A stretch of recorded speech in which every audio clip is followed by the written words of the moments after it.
తెలంగాణలో నామినేటెడ్ పదవుల్లో ఈసారి జేఎన్టీయూ విద్యార్థులకు అవకాశం కల్పించాలని వర్సిటీలోని వివిధ సంఘాల సభ్యులు విజ్ఞప్తి చేశారు. ప్రతి ప్రభుత్వంలో ఉస్మానియా, కాకతీయ యూనివర్సిటీతో పాటు వివిధ యూనివర్సిటీలకే ప్రాధాన్యత ఇస్తున్నారని, ఈసారి జేఎన్టీయూ విద్యార్థి నాయకుడైన డాక్టర్ కరుణాకర్ రెడ్డికి అవకాశం కల్పించాలని సూచించారు. తెలంగాణ ఉద్యమ సమయంలో ఎంతగానో కృషి చేసిన యూనివర్సిటీని పట్టించుకోవడం లేదన్నారు.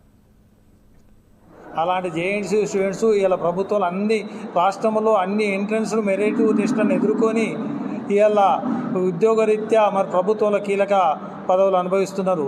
కానీ మరి అలాంటి విద్యార్థులతో మమేకమై ఇక్కడ నాయకత్వం మరి విద్యార్థుల సమస్యలు, టెక్నికల్ ఎడ్యుకేషన్ సమస్యలు, రకరకాల ఇష్యూస్ మీద నిరంతరం పోరాడి విద్యార్థులను మేలుకొల్పుతూ అనేక సమస్యల్లో భాగస్వామ్యమైన మరి విద్యార్థి నాయకులకు మరి ఇక్కడ గత ప్రభుత్వాలు ఎవరు కూడా ఓటింగ్ యంత్రాలుగానే మరి తీసుకొని ఇక్కడలను మరి లక్షల్లో దాదాపు 4 నుంచి 5 లక్షల మంది స్టూడెంట్స్ ఉండే జేఎన్టీ యూనివర్సిటీకి మరి ఎవరు కూడా గుర్తింపు ఇవ్వలేదు.